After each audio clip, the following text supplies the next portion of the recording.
I was upset over Tina's injury and memory loss. She took that chance to break up with me and destroyed all evidence of our relationship. Then she hooked up with her childhood sweetheart and pushed her notorious friend in front of me, smiling warmly but distantly, saying, "Ben, this is your girlfriend." Later on, when I finally moved my feelings elsewhere, Tina went all out consulting specialists to help me regain my memory. She sobbed, repeatedly emphasizing, "Ben, the person you love is obviously me." I just looked at her, hysterical, and smiled. I asked, "Really? Where's the evidence?" On the way home from the hospital, I scrolled through Instagram and saw that actress Tina was trending for her new relationship. Paparazzi caught a video of her entering a hotel holding hands with a famous actor named Eric. Before the public knew what was going on, the two openly admitted their relationship, revealing they had known each other for a long time and had just reunited, unable to hold back their feelings. The news exploded, and the internet was flooded with blessings. The story of actress Tina and up-and-coming actor Eric conquering the entertainment industry together was moving thousands of fans to tears. Within half an hour, articles about how they got together were everywhere online. I opened the video, checked the shooting date, then read every word of their romance story. They met in middle school, with Tina secretly crushing on him. After high school, she visited his college often without interfering. They both entered the entertainment field, rising from obscurity to stardom. The trending topic was filled with comments like, "Wow, childhood crush, first love, long-lost lovers, together at the peak. This couple is awesome. They were recently filming a college show on the campus where I teach. It's also why I ended up in the hospital." According to colleagues who visited me, Tina and Eric were there when an accident happened. A prop box fell due to a worker's mistake, and I rushed to push Tina out of the way, taking the hit instead. I passed out and was in a coma for 3 days. When I woke up, I'd lost my memory. I went off the trending list and scrolled to the top of my friends' list on Instagram. My finger hovered, unsure of where to land. Feeling strangely suffocated, I rolled down the window and leaned back, letting the evening breeze mess up my hair. Actually, I knew about Tina and Eric's relationship way earlier than everyone else. On my second day awake, Tina visited the hospital to return my phone left at the accident site. She politely but distantly said, "Ben, thank you. We'll cover all the medical costs. For anything else, contact my manager." She placed a sleek black card in front of me, smiling in relief like solving an old puzzle. "Ben, thank you." I was a bit dazed by her cool gaze, and as she turned to leave, panic hit me. I blurted, "Wait a minute." My head hurt. I struggled to ask, "Tina, did we know each other before?" Not because of her roles or the news, just a sense that we knew each other. She didn't answer. Instead, Eric entered, all in white. He hugged Tina right in front of me and took off his sunglasses, saying, "Of course you know each other." While I was still confused, another figure stepped into the room. Tina pushed them in front of me, smirking as she introduced, "Ben, this is your girlfriend. Also my friend, Linda." Linda came from a wealthy background, known for scandalous stories, wild partying and reckless driving. I found all this online later. Honestly, with all those rumors, I couldn't imagine how I got to know someone like her, let alone fall in love. After Tina's introduction, I instinctively looked at Linda, asking, "You're my girlfriend?" Her eyes teared up a bit. She knelt beside the bed, looking at me tenderly. "I can be," she said softly. "Huh? What I mean is, if you don't remember me, it's okay. We can meet again. I'll woo you again," she said. The familiarity when I saw Tina far outweighed what I sensed seeing Linda. Yet, oddly, when I looked into Linda's eyes, something buried deep inside me seemed to stir. In the midst of lost memories and Linda's convincing evidence, I mistook that indescribable feeling as forgotten love for her and chose to trust her. Time passed, and I discovered she was nothing like the online rumors. The temperamental person they depicted cared for me in the hospital with endless patience. She was attentive and gentle. Only when a nurse pricked the wrong spot did she show temper, immediately demanding, "Leave and get someone else." Contrary to her reputation, she cooked incredibly well, handling every meal with care. Even now, she drove slowly and steadily, respecting my unintended nap. When I awoke, a blanket she left for me covered me. Outside, the setting sun spilled across the sky, and Linda stood among trees talking on the phone. Her hair whipped in the wind. Seeing me awake, she ended the call and came over. Although I accepted she was supposedly my girlfriend, I still felt distant. When she reached the window, holding the blanket, I apologized. Sorry, I fell asleep. Did I delay anything for you?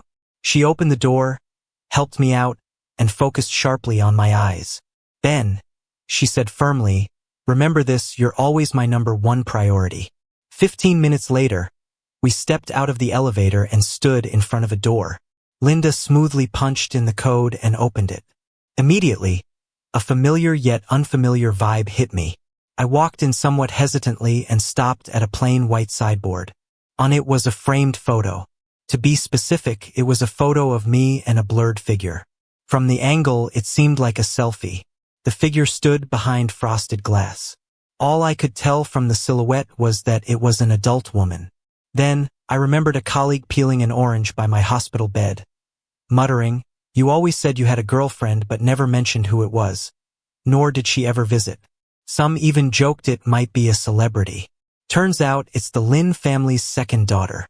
I raised my hand to touch the figure behind the glass and, for the first time since meeting her, called her name, Linda. I saw Tina again on a Wednesday evening when I returned to school to teach. I was walking from the lab building back to my office when I passed an empty classroom. There, Tina and Eric were sitting by the window, being interviewed by reporters. The golden sunset cut through the fluttering white curtains, casting a light over half of Tina, like it was lacing her with a soft glow. There's something I've never told anyone. In the dead of night, I often find myself overwhelmed by a sadness so strong, it almost prevents me from sleeping. It feels like I've lost someone important, and in my restless mind, it's Tina who appears. Then I wake up abruptly, incredulously asking myself, Ben, what are you thinking? No one can explain why my thoughts drift to Tina. Just like no one can tell me why seeing her sitting close to Eric, smiling at each other, makes me so sad. The reporters, trying to create a romantic vibe, asked about their relationship.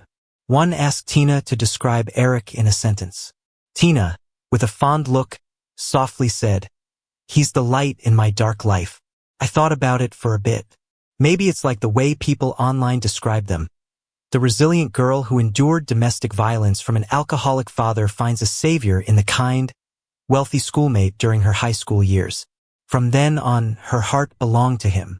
The reporter, satisfied with the answer, exclaimed, "Wow," then asked Eric how Tina was like the heroine from his current show. Without hesitation, Eric said, "Her loyalty, of course." I stood quietly at the back like a shadowy onlooker, watching their hard-earned happiness. My phone rang unexpectedly, pulling me back to reality and interrupting their interview. Instantly, the spacious classroom felt frozen. Several pairs of eyes turned towards me. I clumsily pressed the hang-up button, gripping my phone as I apologized. "I'm sorry. I didn't mean to interrupt. Just passing through, I'll go now." Eric, as composed as ever, said with a smile, "Ben, you're not interrupting. We were just wrapping up." Once he finished, the reporter remarked that since we knew each other, he'd leave for his next stop. Soon it was just the three of us. Eric walked up to me, politely inquiring, "Given that you serendipitously helped Tina, shouldn't there be some compensation? Ben, name your price." Stunned, I glanced at Tina, who remained seated with her back to me, then back at Eric. I sincerely explained I wasn't after any form of compensation. Eric's tone remained gentle but carried a warning. "Ben, Mr. Teacher, remember your role. Don't harbor any inappropriate fantasies." Once the interview aired, Tina was hailed as the epitome of sincerity in the entertainment world, her popularity and fan base soaring. I began avoiding anything related to her, focusing instead on Linda. Although the reason we got together eluded me, I knew it was a deliberate choice back then. Even after my accident, I wasn't going to hurt her while I was amnesiac. So, Despite the lingering confusion, I tried to reconnect and love Linda anew. After some careful thought, I asked her, "What was I like with you before?" She was peeling a grapefruit and paused to look me in the eye, saying, "Ben, you don't need to be what you were. I like you just the way you are. Do what you want to do." In that moment of eye contact, I realized she didn't expect me to love her the way I used to, but she'd love me just the same. A peculiar sense of relief washed over me, grateful that it was her by my side. After that, we did what any couples do. Eating out, going on dates, shopping, and seeing movies.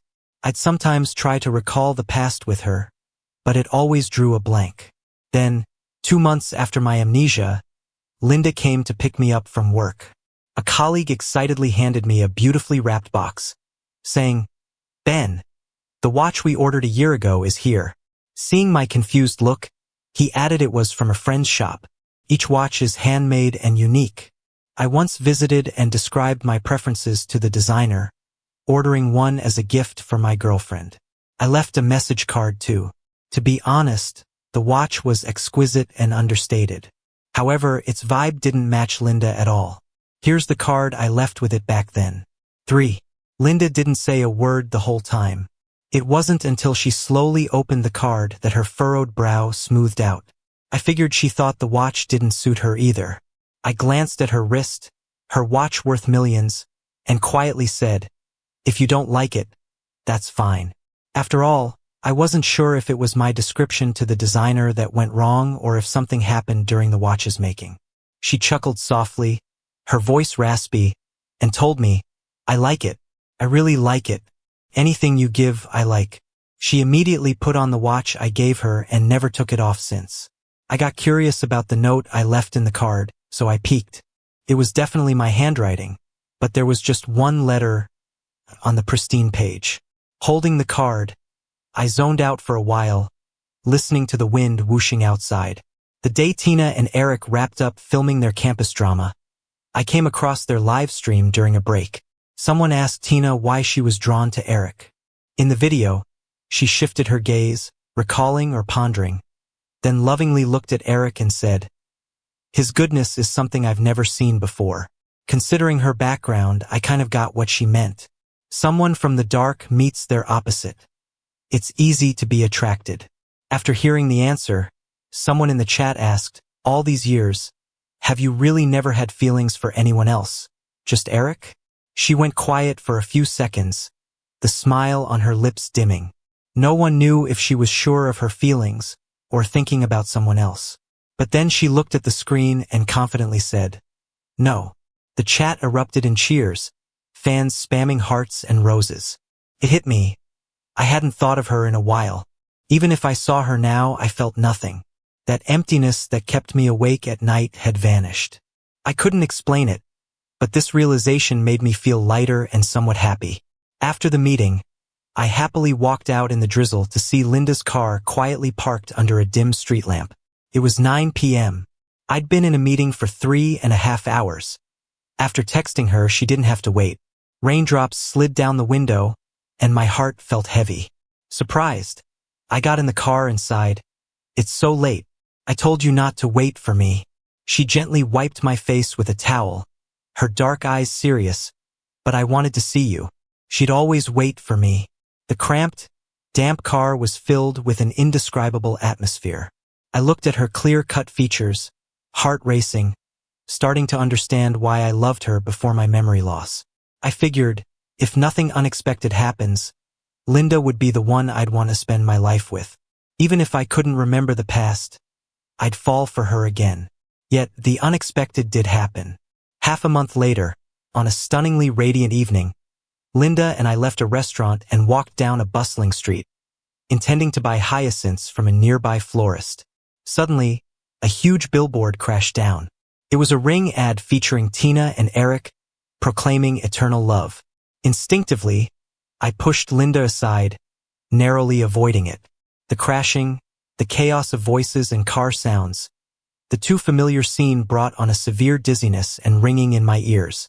The piercing wail of sirens was like a sharp knife, unexpectedly slicing open memories I'd buried.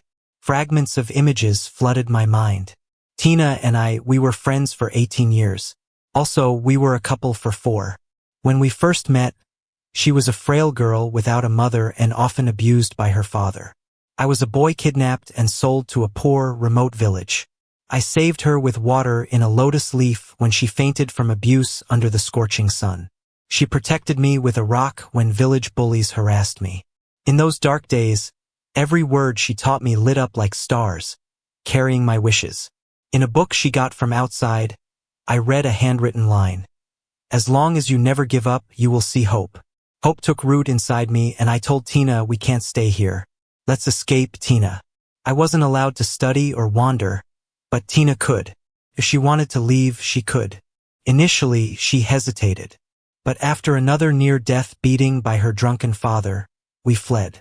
I was 13 in my 5th year in the village. We struggled for a hard, long time. Fortunately, with social aid, we got a chance to study. I was far behind in education, so when Tina was in high school, I was catching up in middle school. That's when Tina met Eric. But I only heard his name and saw him after Tina's exams, at her graduation party night. I was waiting outside a hotel with a coat for Tina. Afterward, while carefully helping a drunk Tina, I suddenly heard someone shout, "Eric." In that moment, Tina's body stiffened slightly, and I glanced toward the voice, seeing only a slender silhouette, not the face. When we got back, Tina stumbled into my arms, mumbling like she was talking to herself. How can someone as stuck in the mud as I am ever reach the moon?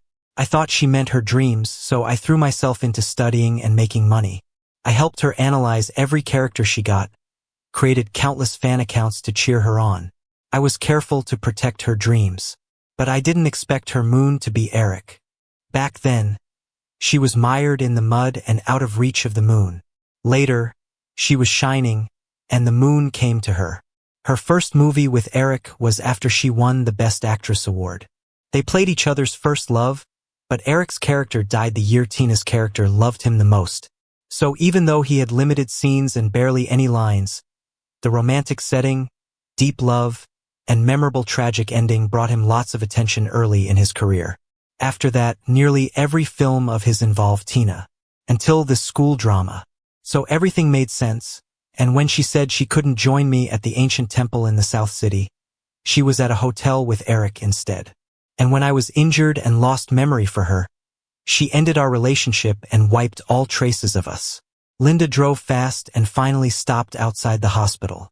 Still worried, she carefully helped me out of the car and wanted me to see a doctor.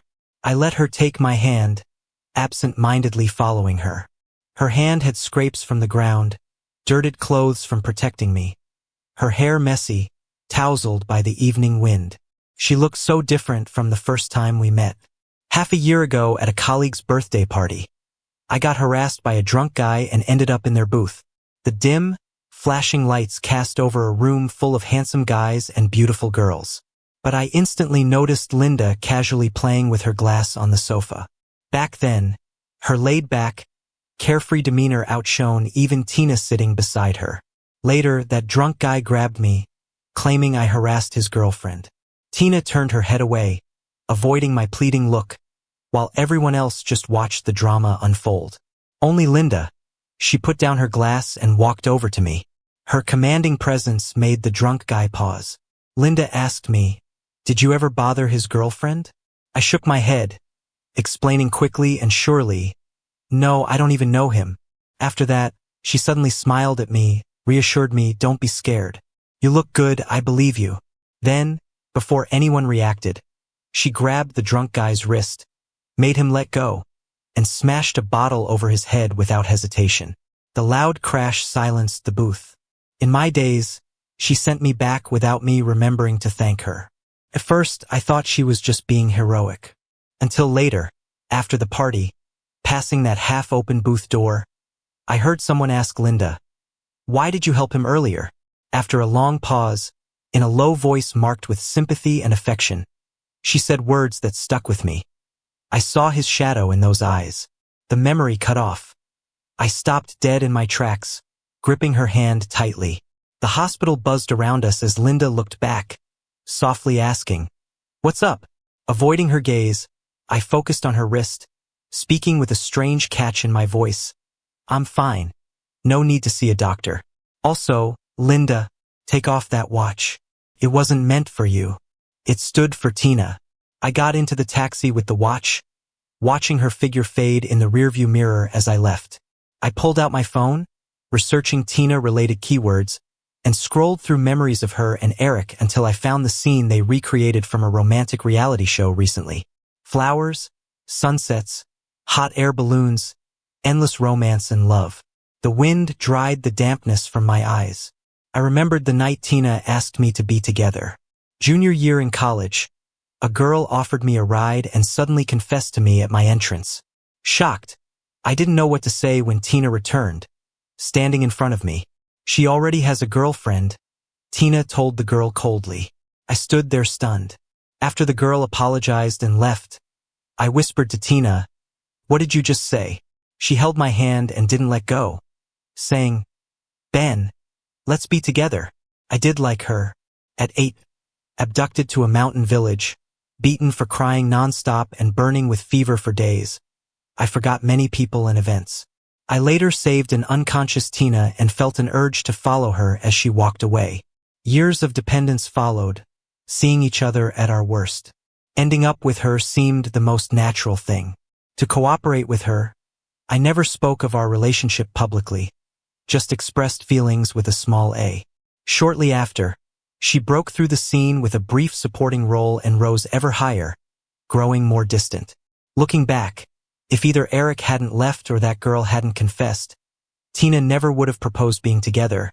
She never even said she liked me. Closing the page, paying, leaving the car, I tossed the watch in a roadside trash can. If she wanted to erase us, I'd let it go too.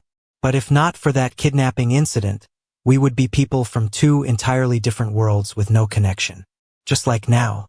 And in the future, I had no plans to cling to Tina. She wasn't worth any more of my energy. Yet, just a day after my memory returned, her relationship with Eric trended on the news again. The story starts when two people were exploring the mountains in a couple's reality show and got caught in a storm and landslide. The lack of safety measures from the crew led to injuries among everyone involved. Tina got hurt the worst. She was at the back of the group, helping Eric, who had an injured foot, stuck in a low area. When the danger came, Tina told Eric to climb to higher ground. But terrified of the collapsing rocks and trees, Eric didn't turn back to help Tina. He ran off instead. A video surfaced online, chaotic and mixed, and people had their own opinions.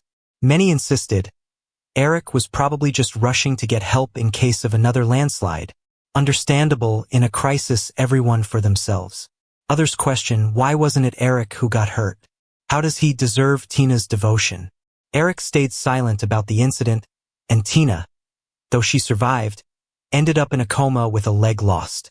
A co-worker, holding a phone, remarked, "Are they cursed or something? Last time you saved them from harm, now it's worse. Trouble seems inevitable." I turned off my screen, not paying attention anymore, and smiled, saying, maybe. I hadn't talked to anyone other than Linda about my memory coming back, so nobody knew about our separation. Yet my life marked its regular pace. Sometimes, before class, I'd habitually glance at an empty seat by the window where Linda used to sneak in, wearing a black hoodie and cap to sit and listen to my lectures. In a class of 100, her presence was always obvious to me. She'd sit quietly, focused, sketching on sheets of white paper, capturing me in her doodles. Almond-shaped eyes, arched brows, long hair up, even the small mole on my left brow. I was always amazed by her drawing skills. She'd often hold up her sketches, marveling, the person I drew looks so good. Once, lost in thought before class, I looked over to that seat again when a student in the front asked, waiting for someone, "Teacher?" I gripped my book a bit tighter, smiled down, and said, "No, not waiting for anyone. No one's coming." After class ended, I stood by the podium as usual, letting students leave first. Minutes later, while gathering my books, a breeze blew in through the open window, picked up a paper which landed at the door. Sunlight caught it, illuminating every stroke and line. My heart skipped as I turned back to the empty classroom, standing there a long time. Deep down, I had to admit, my feelings for Tina faded during my memory loss, but my feelings for Linda grew during that same period. But I knew she didn't genuinely love me. That's why, after my memory came back, I avoided meeting her. Then, one night at a lavish pre-wedding bachelor party thrown by a rich co-worker, I stepped out for air from the lively suite and leaned against the hotel's glass railing, texting. From across the building in a rising glass elevator, I unexpectedly saw Linda. She wore an all-black gown, carrying a luxury purse, surrounded by a group of people. Our eyes met as the elevator stopped. Someone nudged her shoulder, prompting her to go. I turned away and returned to the suite. Someone handed me a grapefruit juice, asking if I'd join the next event. I politely declined.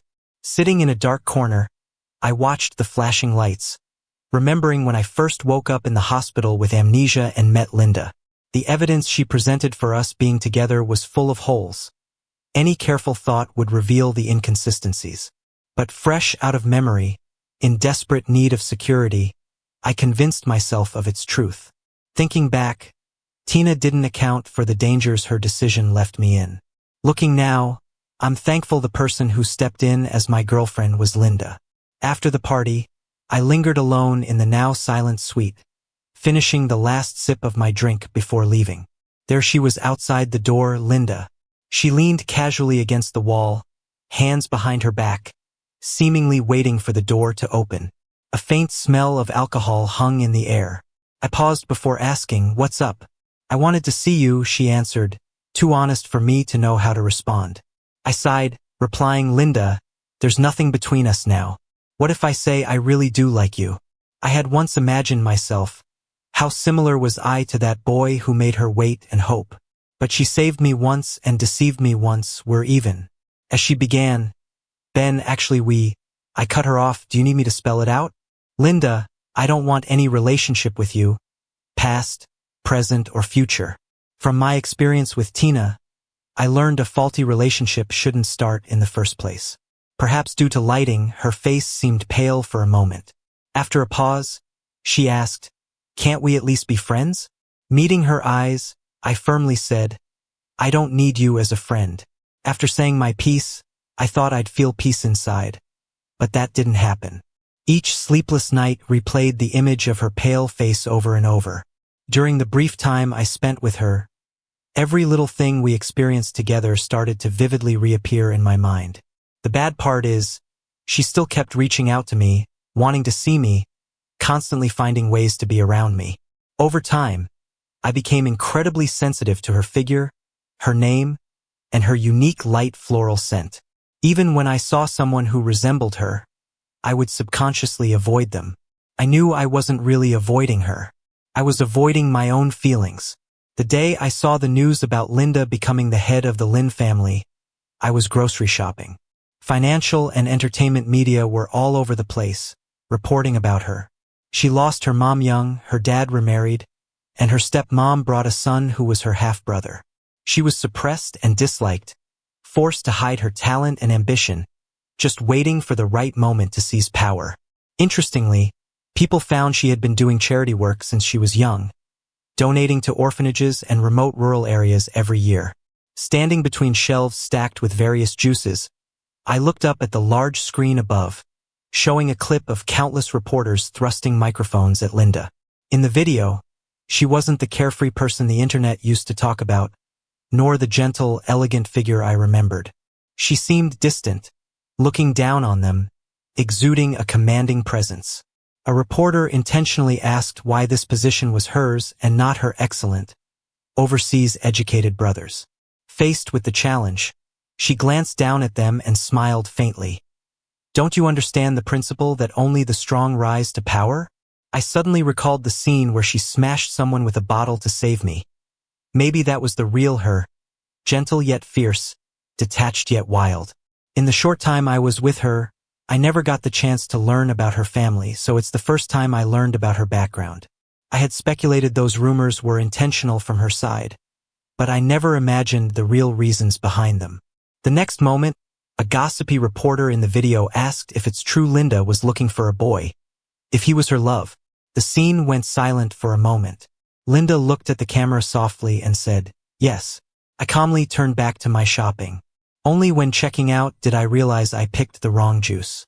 After that, Linda continued to appear around me as she always did.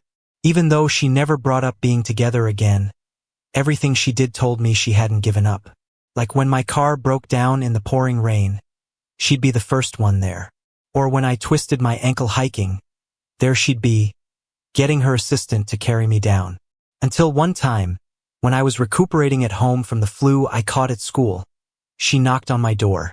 I still hadn't fully recovered, and what was left of my rationality kept telling me to keep distance. So I tried to close the door after saying, "Stay away, you might get infected." She stopped the door, squeezed her way in, shut it, and looked at me, saying, "I'm not afraid." My medicated mind was too foggy to argue, so I just lay on the sofa and let her. When I was with Tina, she hardly had time to be with me when I was sick. I mostly went to the hospital, took medicine, and got better on my own. I wasn't sensitive. She was busy, I understood.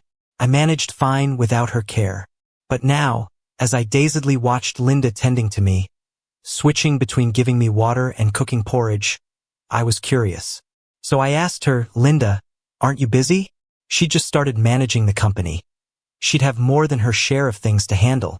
At my place, she'd just be wasting time.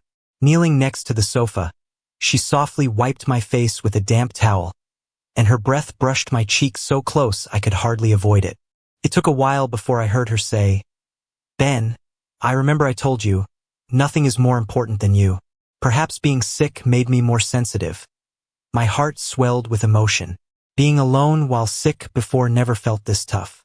I shut my eyes and stayed silent, unable to sleep, comforted by the quiet rustle of her movements.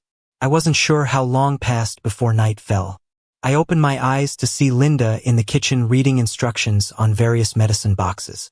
Orange sunset rays streamed through the glass, touching her as I got up from the soft carpet, leaned against the kitchen door, watching her, and softly asked, "Linda, did you find that boy?"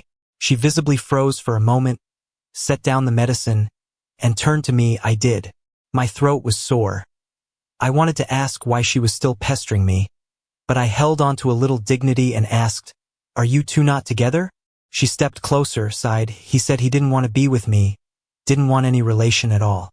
Was she using me as a stand-in? Borrowing a moment of her love for herself?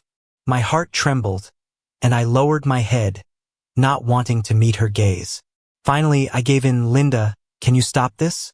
I admit I like you, but I can't abandon my principles to be a substitute. Why do you keep pressing on?" Her breath became heavier, and she repeated, word by word, "You like me?" With my head still down, she suddenly hugged me tightly, and though my foggy mind worsened with emotion, I heard her say, "Ben, you're the one who said you didn't want any relationship with me." The tightness in my heart snapped, something surfaced in my mind, and I finally asked, "Me?" Her head pressed against my chest, her voice low and muffled. "Yeah, it was you. 18 long years, way too long. I was 8 when I was hit, causing days of high fever that erased all before. My first memories start post-8. So, I never knew who my parents or relatives were. Even after considering finding my family, nothing ever came up. But I never imagined Linda was linked to me before I turned 8. When I was just 3, my parents died in a chemical explosion. I was taken in and raised by my mom's best friend. From that time on, Linda came into my life. We were together for 5 years until I was 8. Then, Linda's dad used the excuse of taking me to see her to meet his first love. And somehow he lost me. For the next 8 years, Linda searched for me. That's what she told me. But those lost memories faded from my mind and might never return. So I wasn't sure if I was the one she was looking for. After all, I had no family to speak of. How could I prove it? What if she got the wrong person? I asked her this the very next day. She handed me an album in response. It was filled with pictures of me and her, from when I was 3 until I was 8. Without exception, there was a small mole between the eyebrows of the boy in the photos. After I was 8, every picture had a hand-drawn boy next to her. That was me, the way she imagined me, for 8 years. Maybe she noticed I wasn't saying anything. Worrying that it brought up old, painful memories, she spoke in a light-hearted tone. I imagined what you'd look like every year you grew older, but imagination never compares to the real thing. I quietly held the album and then asked her, "Is it just because of this mole between my brows?" She paused, then took out our last photo together, flipping it to the back. There was a scribbled message, "Forever together." Below that were 2 small fingerprints. I stared at the words, hearing Linda laugh bitterly. Back then, nobody knew that just after saying "forever together," we'd be separated completely. Shortly after, Linda took me to visit my parents and her mother. I also met the person she called the reason for her mother's death and for losing me, her father. Standing in the cold, lonely hospital room, Linda held my hand, smiling nonchalantly. She leaned down to the person lying speechless due to a stroke and said, "Want to hear some good news?" Then she opened a paternity report and read it out loud. "Congratulations. You've been raising someone else's son for 29 years. You better stay alive. Wouldn't want to dirty my mom's path to reincarnation." She tossed the report at her father, eyes red with emotion, then left with me. Before we left the room, I glanced back. The person on the bed was left in shock and hopelessness, staring at the ceiling, eyes glistening. I didn't pity them. They were reaping what they had sown. I heard about Tina again when she woke up from a coma. Soon after, her breakup with Eric became a trending topic. Their once celebrated romance ended abruptly. Nobody cared about the real story behind it. Not long after, Eric was seen dining and watching movies with a newly famous figure. Their new relationship was quickly confirmed. Childhood sweethearts rekindled. Fans were ecstatic, cheering for the first love reunited narrative. Tina's leg wasn't completely incapacitated. She could use crutches to walk. During her time in the hospital after waking up, she called me countless times. I looked at the familiar number without picking up, and eventually blocked it. She must have borrowed someone else's phone because I accidentally answered once. As soon as I heard her say, "Ben," I hung up. Before she got out of the hospital, I visited a well-respected professor and passed by her room.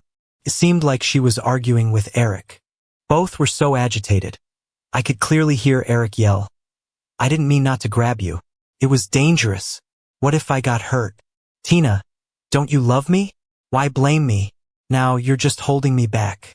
After a while, I heard Tina's low, despairing laugh, followed by a simple "get out."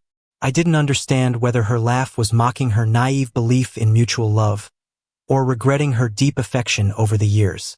But it didn't concern me anymore. Still, she found me not long after getting out of the hospital. I wasn't surprised. I knew it would happen eventually. That night, holding a bouquet of hyacinths, I got off the elevator to find her standing outside my door with crutches. She wore a black coat, eyes red and cheeks thin, looking visibly changed. When she saw me, her eyes welled up as she stepped closer, saying, "Ben." I stepped back, keeping my distance. "Tina, do we know each other well?" She suddenly grabbed my hand, quickly saying, "Ben, I'm your girlfriend, not Linda. She deceived you. Eric and I only had a contract relationship. You've always loved me." I looked at her calmly, skeptically, freeing my hand slowly. I asked, "Really? Then how do you prove that I loved you?" She had no answer. Then, she tried desperately to make me see a doctor. "Ben, you just forgot about me. Once you remember, you'll know who you truly love. I found the best neurologist to help you get your memory back." When I refused to go to the hospital, she spoke of our past. She said we escaped the remote mountains together, lived in a basement, ate instant noodles, and vowed to stay together forever. She told me how I took care of her when she was sick and how I once waited all night in the snow for her audition. She remembered everything. Yet she had no problem abandoning me. The one who least wanted me to regain my memory now wished for just that. I bet she never thought she'd have to come back one day. Looking at her slightly reddened eyes and her humble pleading, I felt nothing. That afternoon, when I refused to see her again, I got a letter. It was one I wrote 4 years ago. That was from the early days with Tina when writing letters to your future self became a thing online. I thought it was cool and roped Tina into writing one too. She never did, though, so only mine existed. If nothing else, I guess it was the only bit of proof we ever dated. The rain-washed sky was full of evening glow, like the horizon was on fire. I took the letter into the bathroom, but didn't open it. I burned it. After that, she was swamped with health and work issues and didn't have time to bother me. We saw each other again in early fall. I was leaving the library, walking along the sycamore-lined road. Yellowing leaves were gently falling, and I stopped involuntarily when I saw a pavilion not far away. It was like back then. I heard footsteps on the sycamore leaves behind me but didn't move. Then the familiar voice came. It was here you shielded me from that wooden box, and then you forgot me. Oddly, I remembered a trending topic from a few days back. The story of a famous artist getting back with Eric after her cheating scandal broke out. She lied to her boyfriend about CP, couple marketing with Eric, but it was actually infidelity. Her ex exposed their affair with evidence. Amidst viewers' rage, people were summarizing Eric's career highlights, dating the star and dating the top influencer. Then, a fresh face emerged in the entertainment industry, a pure white jasmine. As for Tina, her leg injury hampered her acting. Those loyal Forever fans eventually turned their gaze to newer faces, who were younger, more beautiful, and healthier. It's only a matter of time before she's forgotten. After her last movie about reincarnation and changing fate, she announced she wouldn't act in any more TV shows or films. She only joined some variety shows occasionally. But at least, she clinched the title of most romantic in the entertainment industry. All the shows credit her like that. Welcome to the stage, the epitome of deep affection. Tina. No one knows what she really feels when she hears that title. Much like no one will ever know our story. I snapped back to reality, turned, and looked at her, giving a relieved smile. Really? I don't remember. Then I walked away.